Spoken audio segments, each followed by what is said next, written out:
Hello everyone, welcome to streaming knowledge. आज हम structure of atom का पार्ट 6 करने वाले हैं और उसके अंदर में सारे टॉपिक्स कवर करेंगे। जो लास्ट वीडियोस थे उसके अंदर हमने बोहर्स मॉडल किया था, साथ ही साथ हाइड्रोजन का स्पेक्ट्रा किया था, नंबर ऑफ स्पेक्ट्रल लाइंस की थी। तो आज हम शुरू करेंगे ड्रॉबैक्स ऑफ बोहर्स मॉडल से। तो पहली चीज़ कि जो बोहर मॉडल था वो स्टार्क इफेक्ट को एक्सप्लेन नहीं कर पाया था, मींस स्पेक्ट्रल लाइंस का splitting in the presence of electric field. Second चीज़ वो जीमैन इफेक्ट को एक्सप्लेन नहीं कर पाया था, means splitting of spectral lines in the presence of magnetic field. देखिए बस इतनी सी चीज़ आपको याद रखनी है, बिकॉज जो इसका एक्सप्लेनेशन है या आप बोल सकते हैं डिटेल में, ये हायर स्टडीज़ में आता है, उतना डिटेल में हमें जाने की ज़रूरत नहीं है। बस आप इतना याद रखिएगा कि splitting of spectral lines in magnetic field को हम जीमैन इफेक्ट कहते हैं और splitting of spectral lines in electric field को हम बोलते हैं स्टार्क इफेक्ट। एक्चुअली साइंटिस्ट के नाम पे है, ठीक है। दूसरी चीज़ कि उसने सिर्फ सिंगल इलेक्ट्रॉन के एटम का स्पेक्ट्रा एक्सप्लेन किया, मल्टी इलेक्ट्रॉन के एटम का स्पेक्ट्रा वो एक्सप्लेन नहीं कर पाया। जैसे सिर्फ उसने लिथियम +2 को तो एक्सप्लेन किया, बट लिथियम को एक्सप्लेन नहीं कर पाया क्योंकि इसके अंदर क्या थे, 3 इलेक्ट्रॉन्स थे, तो उस चीज़ को एक्सप्लेन नहीं कर पाया। उसके बाद अगली चीज़ उसने बोल तो दिया कि जो इलेक्ट्रॉन्स होंगे वो उन्हीं एनर्जी स्टेट्स में होंगे जिनका एंगुलर मोमेंटम जो होगा वो इंटीग्रल मल्टीपल होगा h/2π के, लेकिन वो ये जस्टिफाई नहीं कर पाया। समझ रहे हो बात, इसको एक्सप्लेन नहीं कर पाया, इसको आप बोल सकते हैं इसका जस्टिफिकेशन नहीं दे पाया। इसका जस्टिफिकेशन कौन देगा, वो देगा डी ब्रॉगली, ठीक है, उसको एक्सप्लेन करेगा डी ब्रॉगली, प्रूफ करेगा मीन्स, ठीक है। अगली चीज़ उसने क्या किया, क्लासिकल बिहेवियर ऑफ इलेक्ट्रॉन को डिस्कार्ड कर दिया, ठीक है। क्लासिकल बिहेवियर मतलब क्या होता है, लॉज ऑफ मोशन, ठीक है, उसको उसने क्या कर दिया, डिस्कार्ड कर दिया, ठीक है। तो ये चीज़ आपको याद रखनी है। थोड़ा सा आगे बढ़ते हैं हम लोग, डुअल नेचर ऑफ मैटर, ठीक है। अगर हम बात करेंगे यहाँ पर डुअल नेचर ऑफ मैटर की, तो देखिए क्या होता है कि जो हमारे पास मैटर है उसका डुअल नेचर होगा। डुअल नेचर का मतलब यहाँ पर क्या है कि उसका पार्टिकल नेचर और वेव नेचर दोनों होगा। इसका मतलब क्या है कि सपोज करो एक मैटर है, मीन्स एक पार्टिकल है जो कि मास m का है और वेलोसिटी v से मूव कर रहा है, तो वो जो पार्टिकल है उसके साथ साथ एक वेव भी चलेगी जिसको हम क्या बोल देंगे, मैटर वेव बोल देंगे या पार्टिकल वेव भी बोल सकते हैं। और जो उस वेव की वेवलेंथ होगी उसको हम क्या बोल देंगे, डी ब्रॉगली वेवलेंथ। समझ में आगे बात क्या बोला मैंने, तो मैंने बोल दिया कि जो पार्टिकल है मास m का और वेलोसिटी v का, उसके साथ साथ एक वेव भी चलेगी जिसको हम क्या बोल देंगे, मैटर वेव बोल देंगे। और उस मैटर वेव की जो वेवलेंथ होगी उसको हम क्या बोल देंगे, डी ब्रॉगली वेवलेंथ बोल देंगे।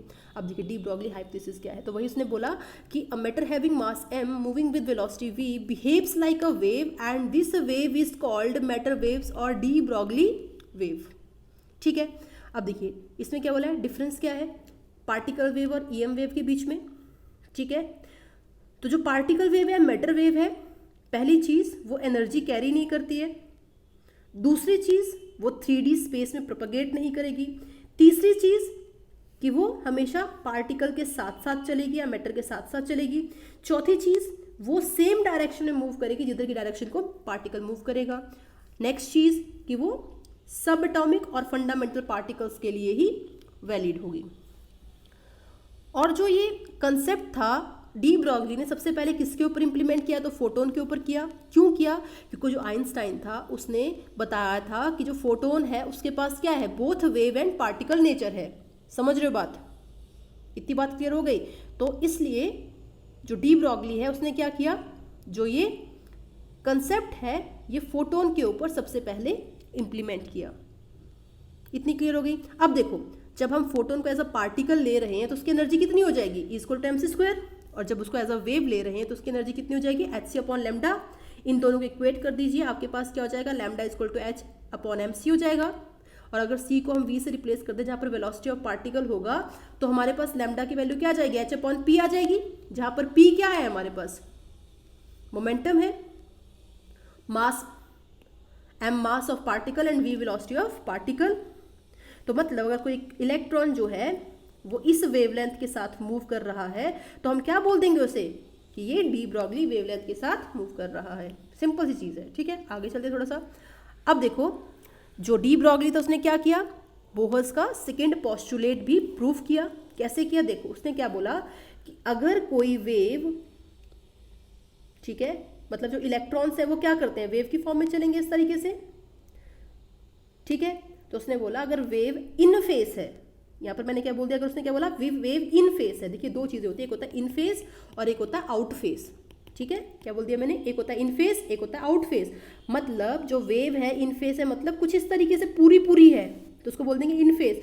लेकिन अगर वेव बीच में से टूट गई है, सपोज करो इस तरीके से, मतलब यहाँ पर इलेक्ट्रॉन जो है नहीं है, वो लीव कर चुका है। समझ रहे हो बात? तो मतलब उसने बोला कि इन फेस वेव के लिए, जिसमें पूरी की पूरी वेव कुछ इस तरीके से जुड़ी हुई है, उसके लिए हम क्या लिख सकते हैं, फर्स्ट ऑर्बिट के लिए 2πr इज इक्वल्स टू, मतलब 2πr मतलब पूरा का पूरा सरकमफ्रेंस जो होगा वो किसके बराबर हो जाएगा, अगर टू क्रस्ट के बीच में जो डिस्टेंस है वो लेमडा के बराबर है, ठीक है, तो n के बीच में कितना हो जाएगा, n लेमडा हो जाएगा।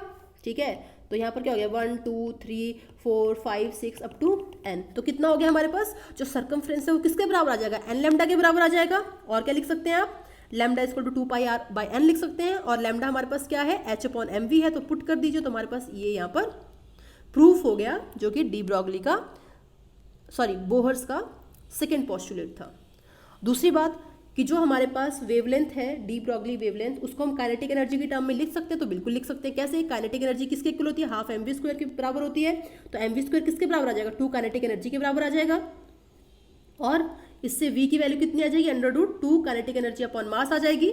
ठीक है, और इस वैल्यू को आप क्या कर दीजिए, यहाँ पर रख दीजिए, तो आपके पास क्या आ गया, ये आ गया। सिंपल है। और इसको हम स्टॉपिंग पोटेंशियल की टर्म में लिख सकते हैं। कैसे, काइनेटिक एनर्जी को क्या लिख सकते हैं आप, Q इंटू वी एस लिख सकते हैं, मतलब इलेक्ट्रॉन का charge up into V S, potential, stopping potential. ठीक है, तो लैम्डा इक्वल टू क्या आ जाएगा, रख दीजिए वैल्यू, तो हमारे पास ये वैल्यू आ जाएगी। तो मतलब हम क्या बोल सकते हैं, मैटर वेव के लिए lambda is equals to h/p, h/mb, h/√2mke और h/√2mqvs।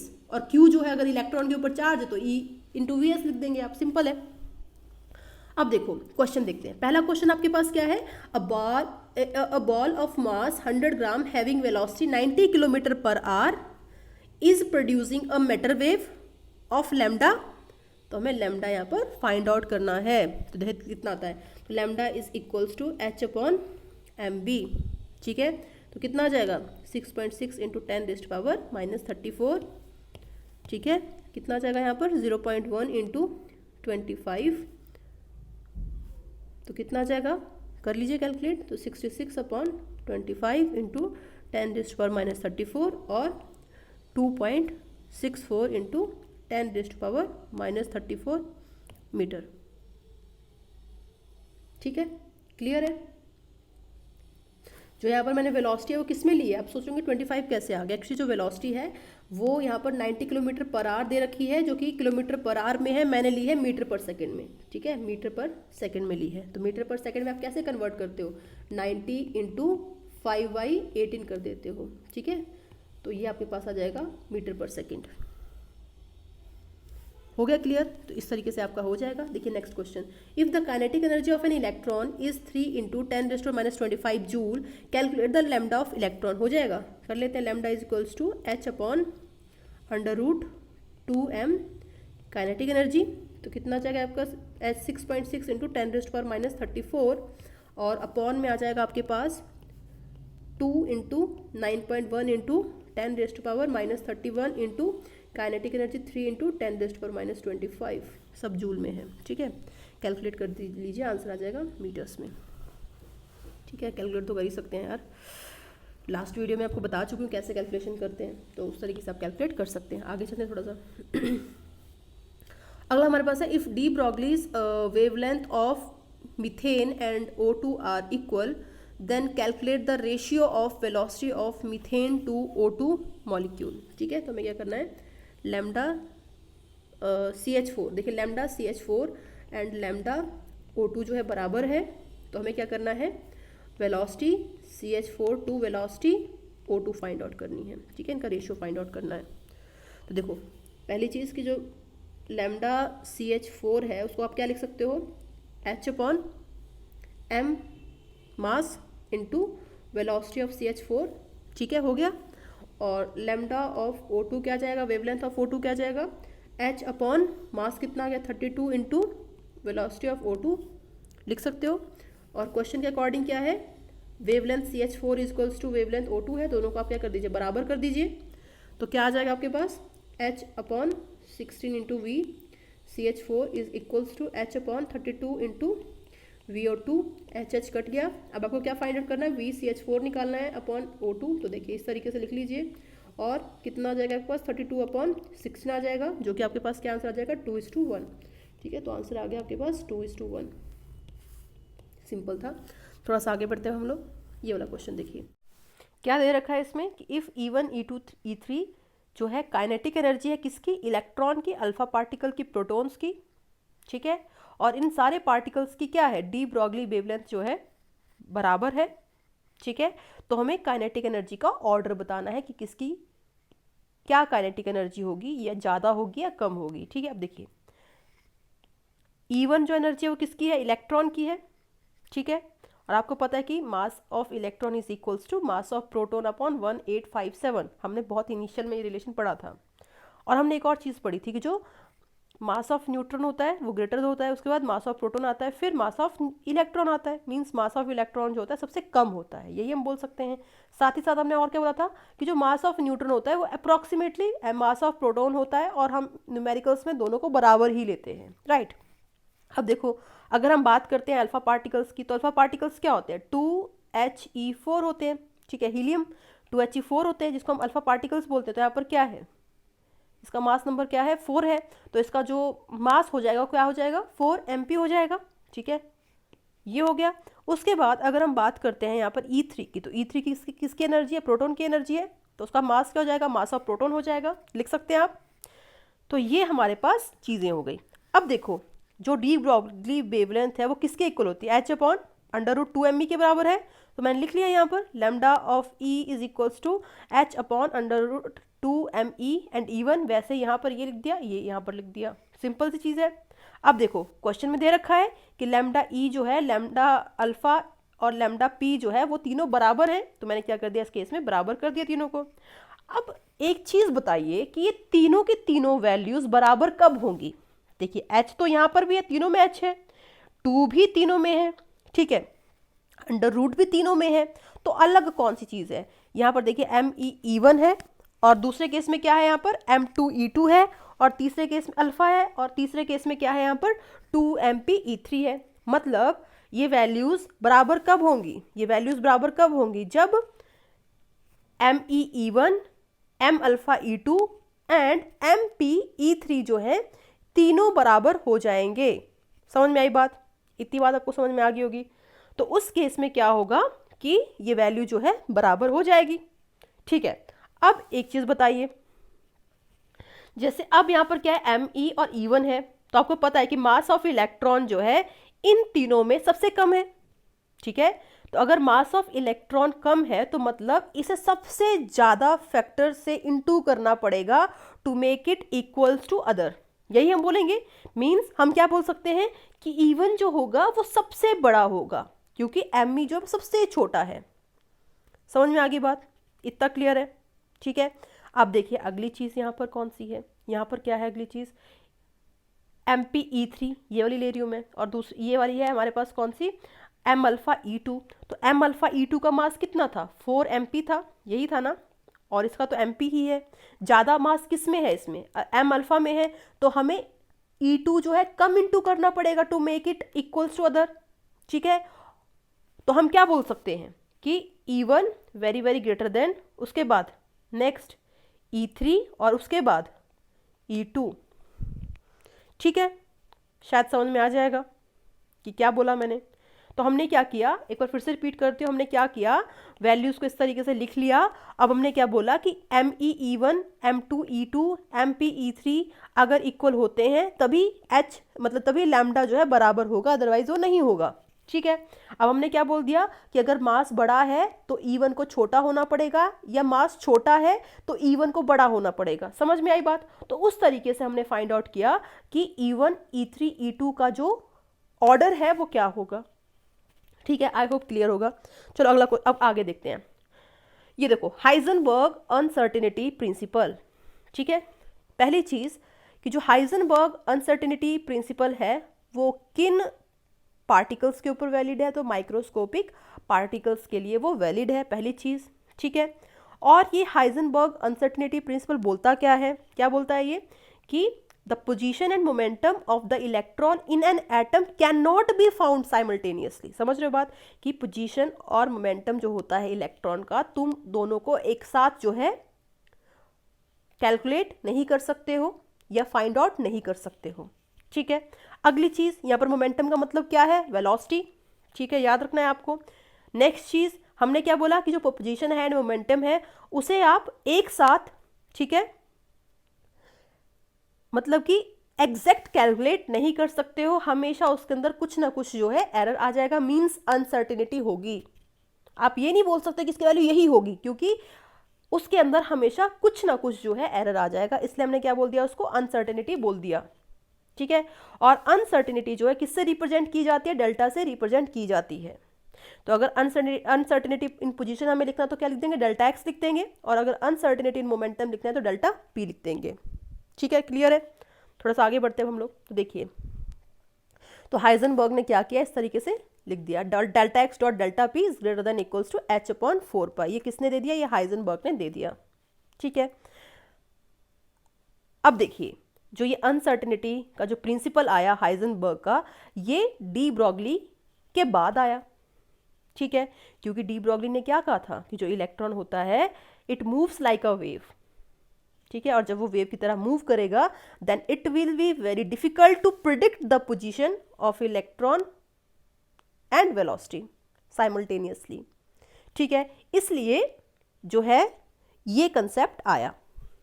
ठीक है, अब देखो मैं आपको समझाती हूँ कि कैसे चीज़ें होती हैं। देखो क्या हुआ कि सपोज करो हमने एक इलेक्ट्रॉन लिया, ठीक है, यहाँ पर इस पूरी ये हमारे पास एक एटम है, इसमें इलेक्ट्रॉन है। ठीक है, हमें इसकी पोजीशन को लोकेट करना है और साथ ही साथ इसकी मोमेंटम या वेलोसिटी को भी बताना है। तो आपने देखिए दो केसेस है इसमें, पहला केस ये है, सेकेंड केस ये है। ठीक है, अब आपने एक एपरेटस ले लिया जो क्या कर रहा है, इलेक्ट्रोमैग्नेटिक रेडिएशंस को एमिट कर रहा है, और इस केस में आपने क्या किया, वेवलेंथ को लार्ज लिया। जब आप वेवलेंथ लार्ज लोगे तो एनर्जी क्या होगी, कम होगी।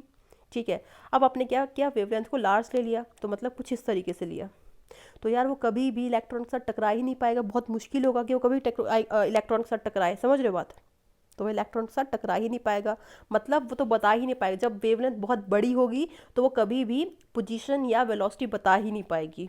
ठीक है, आप उससे इलेक्ट्रॉन को कभी लोकेट कर ही नहीं सकते हो।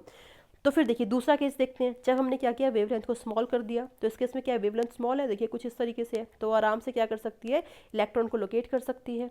अब जैसे ही वो इलेक्ट्रॉन के साथ टकराई, ठीक है, अब हमने क्या बोला, वेवलेंथ यहाँ पर स्मॉल है तो एनर्जी क्या हो जाएगी, बहुत ज़्यादा हाई हो जाएगी यार।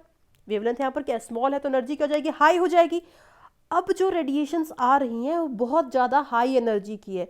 अब जैसे ही वो इलेक्ट्रॉन के साथ टकराई, समझ रहे हो बात, तो उसने पोजीशन तो बता दी कि इलेक्ट्रॉन यहाँ पर था, लेकिन टकराते ही उसने क्या किया, इलेक्ट्रॉन को एकदम से एनर्जी ट्रांसफर किया और इलेक्ट्रॉन जो है एकदम तेजी से साथ भागा।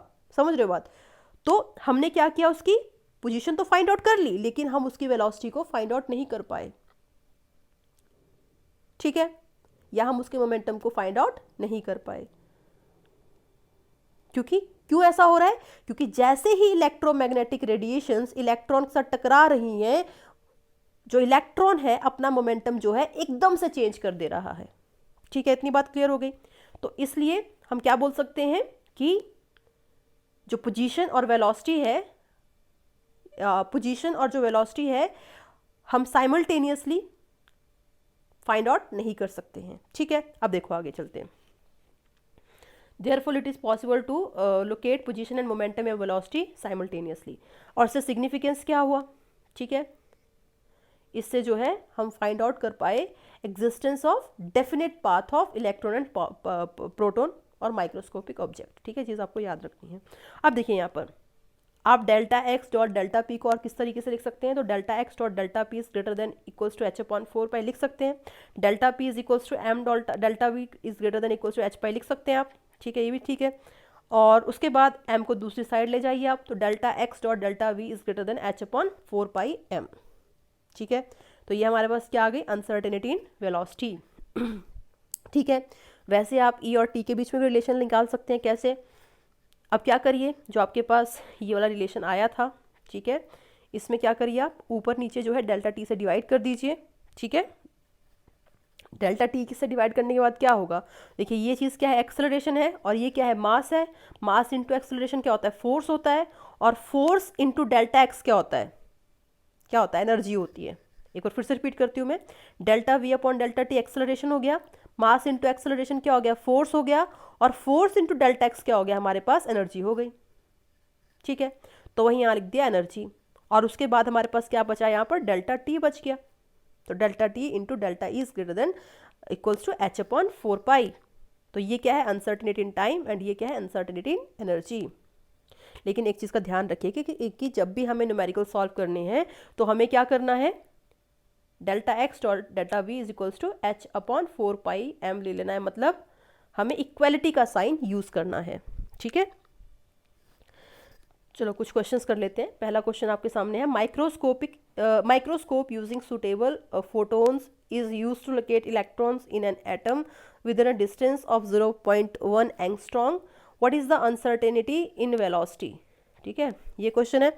अब देखो डेल्टा एक्स हमारे पास यहाँ पर कितना है, 0.1 एंगस्ट्रॉम है, मतलब क्या बोल सकते हो आप, 0.1 इंटू 10⁻⁻10 मीटर। और मास ऑफ इलेक्ट्रॉन क्या होता है, तो 9.1 इंटू 10⁻31 kg। और delta x dot delta we को आप लिख सकते हो h अपॉन 4 पाई m, और डेल्टा वी को लिख सकते हो h upon 4 pi m delta x हो सकता है। उसके बाद इनकी वैल्यूज़ रख दीजिए, आंसर आ जाएगा 6.6 इंटू 10⁻34 और 4 pi into 9.1 into 10⁻31 into 0.1 into 10⁻10। Solve कर दूँ मैं इसको, वैसे मैंने आपको सॉल्व करना सिखा दिया था, बट स्टिल देखो 4 इंटू 3.14 इंटू 9.1 इंटू 0.1 ऊपर 10⁻34 प्लस 31 प्लस 10, ठीक है। तो 1 2 3 और 4, तो हमारे पास 4, ठीक है। अब कैसे करेंगे, तो अप्रॉक्सीमेशन यूज़ करना था, तो 7 हो गया, अपॉन में क्या आ जाएगा आपके पास, 4 आ जाएगा, इंटू 3 आ जाएगा, इंटू 9 आ जाएगा, और 0.1 है तो कितना आ जाएगा, ये 10⁻⁻1 आएगा। और जब वो ऊपर जाएगा तो +1 हो जाएगा, ठीक है। तो यहाँ से हटा के इसको +1 यहाँ लगा देते हैं, हो जाएगा। तो आपके पास कितना आ जाएगा, ये -3 और +1 कितना हो गया, -2, और कितना आ जाएगा, इंटू 10⁸ आ जाएगा, ठीक है। बाद में आप बचा हुआ सॉल्व कर लीजिए और आंसर आ जाएगा, जो आंसर आएगा मीटर पर सेकंड में आएगा, ठीक है। तो ये हो गया। अब थोड़ा सा हम और आगे बढ़ते हैं इस क्वेश्चन पे। तो क्वेश्चन आप खुद से कैलकुलेट करके देखिए, calculate the uncertainty in position of electron if uncertainty of velocity is 0, हो जाएगा। डेल्टा वी हमारे पास क्या आ गया, 0 आ गया, तो हमें पोजीशन में फाइंड आउट करनी है। तो delta x dot delta we is equals to h upon 4 pi m। तो हमारे पास डेल्टा एक्स की वैल्यू कितनी आ जाएगी, h अपॉन 4 पाई m, और डेल्टा वी हमारे पास क्या है, 0 है, तो डेल्टा एक्स की वैल्यू क्या आ जाएगी, यहाँ पर ये 0 है तो कितनी आ जाएगी, ये इन्फिनिटी आ जाएगी, ठीक है। आसान था, हो जाना चाहिए। अब देखो अगला क्वेश्चन करते हैं।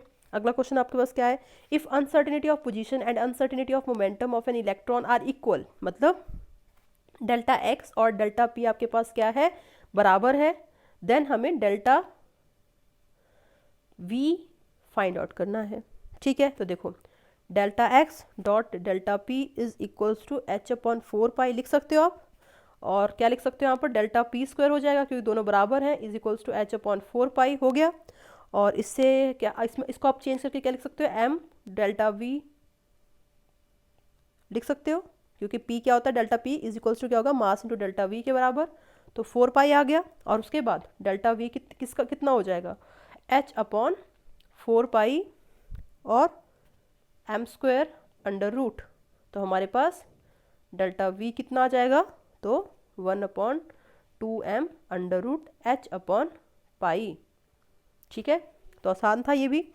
अगला क्वेश्चन देखिए, इसमें क्या है, why electron does not exist in nucleus, कि जो इलेक्ट्रॉन है वो न्यूक्लियस के अंदर एग्जिस्ट नहीं करता। तो देखिए क्या होता है कि जो रेडियस होता है एक्चुअली न्यूक्लियस का वो कितना होता है, 10⁻⁻15 मीटर।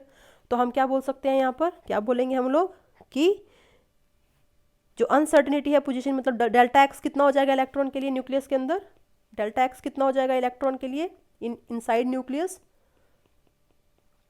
10⁻⁻15 हो जाएगा, ठीक है, ये हो गया। और मास कितना होता है इलेक्ट्रॉन का पता ही है आपको, 9.1 × 10⁻31 kg है, लिख दिया मैंने। और उसके बाद delta we is equals to आप क्या लिख सकते हो, h/4πm × डेल्टा एक्स लिख सकते हो। h की वैल्यू क्या है यहाँ पर 6.6 × 10⁻34 है, ठीक है। और 4 पाई मतलब 4 × 3.14 × 9.1 × 10⁻31 × 10⁻15, ठीक है। अब डेल्टा वी की वैल्यू कितनी आ जाएगी, तो 6.6/4 × 3.1 × 9.1 × 10⁻12 मीटर पर सेकेंड। अब देखिए एक चीज़ बताती हूँ मैं यहाँ पर कि जो आपके पास ये पावर आ रही है 10⁻12 मीटर पर सेकेंड, ये स्पीड ऑफ लाइट से भी बड़ी आ गई। स्पीड ऑफ लाइट कितनी होती है, 3 × 10⁸ मीटर पर सेकेंड आती है ना। तो ये क्या आ रही है, डेल्टा वी जो है वो क्या आ गई, स्पीड ऑफ लाइट से भी बड़ी आ जा रही है, तो जो कि पॉसिबल नहीं है, नॉट पॉसिबल। तो इसलिए हम क्या बोल सकते हैं कि जो इलेक्ट्रॉन है does not exist in nucleus. तो वही मैंने यहाँ पर लिखा हुआ है, the radius of nucleus is 10⁻15 metre, so delta X for electron nucleus will be 10⁻15 metre, then velocity of electron will be more than speed of light which is impossible, that's why electron can not exist in nucleus, ठीक है। तो शायद clear हो गया होगा। तो इसी के साथ हमने हाइजेनबर्ग अनसर्टेनिटी प्रिंसिपल भी फिनिश कर लिया है। हम बस आज इतना ही करेंगे। नोट्स के लिए टेलीग्राम चैनल को सब्सक्राइब कर लीजिए, लिंक जो है डिस्क्रिप्शन बॉक्स में है। मेरे चैनल को भी आप सब्सक्राइब कीजिए, शेयर कीजिए, लाइक कीजिए, कमेंट करके बताइए आपको कैसा लगा। Thank you.